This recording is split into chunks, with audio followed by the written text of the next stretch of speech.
Hi guys, it's Archie Luxury. Archie Luxury here on the For Pluta channel. Today we're doing a paid review. This is paid review 23QB57. Quick wristwatch check. Bluesy, bluesy, bluesy. That's right, I'm wearing a two-tone Rolex bluesy. And before we get into the intro, this is for George. 23QB57. And I'm wearing bluesies because I love my bluesy. Okay, let's run the intro and let's start this review.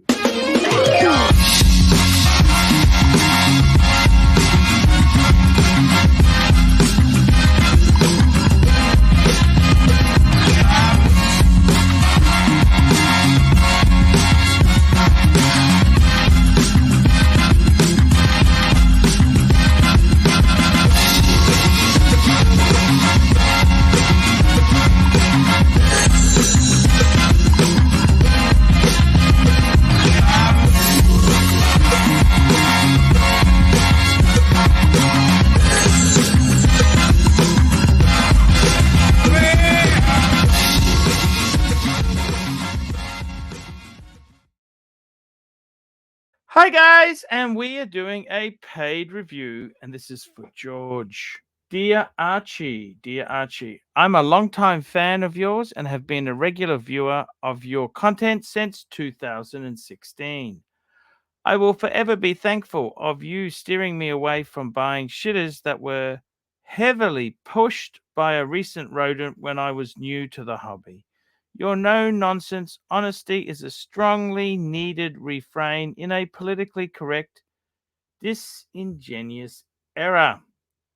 As for my collection, I have but one watch. One watch, that's right, one watch. What does he have here? Let's have a look. And he has, bringing it on the screen now, it's a Milgauss. A Milgauss, that's right. It's very similar to the Milgauss I used to have. It was unfortunately stolen in a burglary. But let's keep going. As for my collection, I have one watch, a Rolex Milgauss Sea Blue that I bought 6 years ago. As an engineer, it was everything I dreamed about, and it still makes me happy to this day. After surviving an awful, he had an awful, listen to this, had an awful automobile accident. Have a look at this. Look at this. Wowzers. Wowzers. Oh, shit. What happened? Um, in which it got damaged. I sent it to Rolex, who rebuilt it for me, and now I wear it everywhere I go. No matter the occasion, if I could never get another watch again, I'd still die happy. Yes, sir, indeed. That being said, um, I've saved a bit of money and have dreams of haute horology. While a part of me has considered getting a GMT Master Root Beer or a Daytona to complement my Milgauss, the truth is that nothing moves me quite like a manual winding chronograph from the likes of Patek Philippe or Vacheron Constantine. Indeed, if I had the money, I would buy a Patek 5172 with a salmon dial. Let's bring that up on the screen now. Here we go. Yes, indeed, I quite understand there. Or a 5170, which is simply the model before this one here. So, yes, indeed. He goes on to say here, however, I do have the means to buy a Vacheron 47192R. Interesting. In the very near future. Yes, sir. Vacheron is a beautiful watch. Beautiful, beautiful watch indeed. A manual wine chronograph based on the famed OMMANEY 2310 movement. I find this watch to be stunning, and it makes my heart leap every time I see it. and the nearly $25,000 difference between it and the 5170 is nothing to sneeze at. Some used examples on Chrono hit in the high 20s, which I think is an unbelievable bargain for such a fine timepiece. But then again, I lust after the Patek mystique and its unique in-house chronograph movement. And if we're being totally honest, the collectibles value over the long run is an important consideration. So, thus, I have a dilemma. Do I follow my heart and get the Vacheron soon, which is a watch I would likely never part with? Or do I wait? Does he wait? Save a bit more for the heavy hitting Patek 5172. I am the type of guy who likes to buy and never sell. And with the upcoming completion of my PhD, I can't think of a better way to commemorate it. What says the pontiff on my dreams of horology? Best regards, George. Very interesting decision you've got to make there. What do you get? What do you buy? And in all honesty, there, I don't think you could go wrong with either watch. The Vacheron itself, there, Vacheron makes some incredibly nice watches. Very, very nice. They are nothing to be sneezed at. Um, yeah. So I think myself there. It is. Look, we are mere mortals in this world here. What would I do?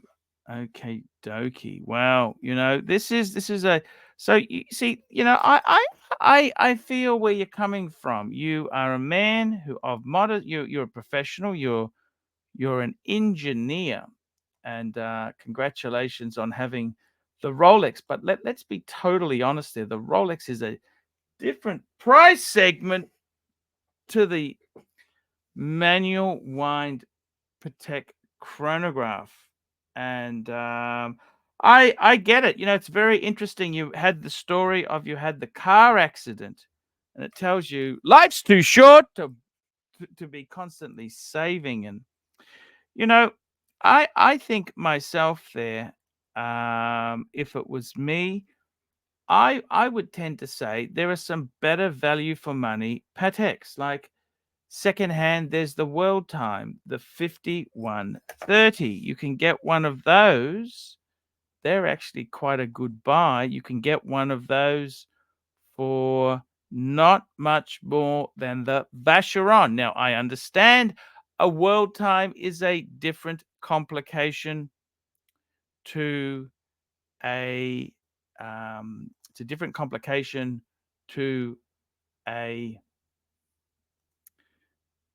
manual wind chronograph, but it's still an amazing watch to behold. So, if you really want a complicated Patek, I would be inclined to say, have a look. I'm just going to call out. I got a friend of mine who just bought a 5130, low $30,000 mark, and it's a Viking world time. Uses the micro rotor, the 240 movement. It's an amazing piece of kit. So, if you want a Patek, I think this is a very good bang per buck piece to get. Look, is it better than the Vacheron? Look, I think Vacheron is nothing to be sneezed at. There are some models of Vacheron which are actually more expensive than Pateks. For example, the Vacheron 1921, that's the racing, the driver's sort of watch. Well, that watch itself, it is actually, it's actually quite, how do I say this? It is actually quite expensive. And I mean, Patek doesn't have anything that really compares to that. But the thing is, for the for the money, it is actually more expensive. So I don't think Patek is necessarily so much more superior to Vacheron, or Vacheron is inferior. They've got a different line of watches. So this is the 1921 driver's watch. So, it's actually shockingly expensive. So, in my opinion, look, my advice to you, if it was me, I would say, okay, maybe it's not worth getting. I know the 5172, it's a grail of mine. I had a Patek collection, and I was very keen to get a 5170 myself. And I know it's a fucking expensive watch, but there are lesser Pateks. So, I'll be honest with you. A man with one Milgauss, nothing wrong. I love the Milgauss. It's like having a C class. That's the equivalent of a C class Mercedes or a BMW 3 Series. Beautiful luxury product, but then you want to add a Bentley. I mean, that's a big jump up in price. And that is how the manual wine chronograph is. So if it was me, I would tend to say, you know what? Baby steps. I would possibly get, like I showed you, that beautiful World Time, the 5130. It's a good value. Or maybe a Calatrava. And then in the future, when money isn't such an issue, I would then add the chronograph. Now, the manual wine Patek chronograph. Now, at the moment, they are shockingly expensive. The watch market we're in flux. Like, what's happening is the hobby is coming off the boil. Okay, so prices will come down. The problem is it's being misrepresented. You walk into a dealer and say, I really want this. It's my, he's not going to discount. So you've got to be a shrewd negotiator. Myself, what would I do if I was in your position? I would certainly buy a Patek to commemorate your PhD. That's a huge achievement, but it doesn't have to be a Patek 5172 or a 5170. I'd be inclined to say, what other amazing Pateks? A World Time? Maybe the annual calendars, maybe an annual calendar like a 5146. I would find something that's appropriate to your budget, because I think you don't have to just get a menu. I mean, let's face it, you've got one watch, you've got a Milgauss. So after you've got about 10 watches, then I could understand you being so picky. So I want a manual wine. Well, you know what? A great manual wine chronograph is the Omega Speedmaster Man on the Moon. That's a fantastic watch. I have one myself. Okay. That is an amazing watch. You could add one of those and a Patek World Time. I'd rather have that than really skimping and saving to get a 5170 or a 5172. They are biking expensive. Are they worth it? Probably are. It depends. Only you can decide how easy money comes or goes in your life. Personally, I would be inclined to say get a cheaper Patek, like a 5130. That's the World Time I showed you before. Maybe a 5146. I'd get one of those. Scratch the Patek itch. You don't have to add the 5170 or 5172 yet. In fact, why not get a Speedy? Beautiful, iconic watch. It'd go well with your Milgauss. And that's what I'd be doing.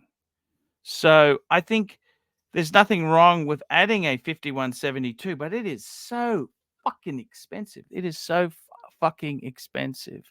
Add a few, and then when the time is right, you can just ease into it. That's what I would do. So that is my advice. The Vacheron itself is a great watch. It is a fantastic watch. I personally think Vacheron is also coming down a lot.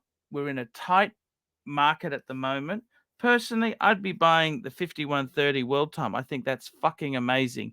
just reprogram your brain to like a different complication, because there's nothing wrong with manual wind chronographs, but that is a fucking expensive example. And if you look, you got one Milgauss, which, hey, I'm wearing a Rolex myself. I love the Rolex, but do you have to go your Mercedes-Benz C-Class? Do you have to go Bentley as the second one?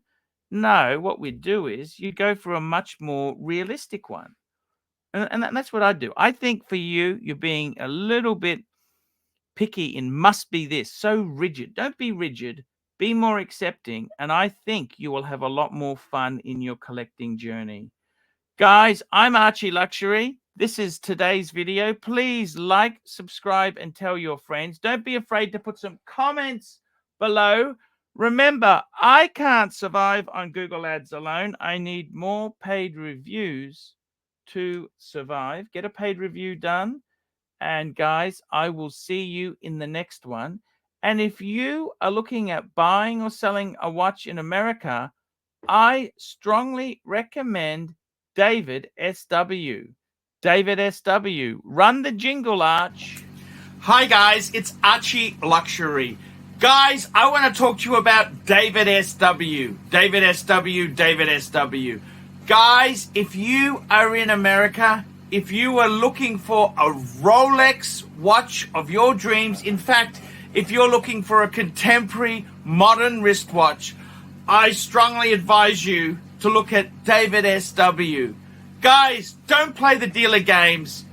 Don't bring in chocolates or Krispy Kremes for your dealer hoping to get a Rolex at retail. It's futile. Please, guys, save your dignity. Keep some pride. Go to DavidSW. I would highly recommend DavidSW. If you're in America and you're looking for a watch, go to DavidSW. DavidSW. That's right, guys. DavidSW. That's where I'd go. DavidSW. That's right.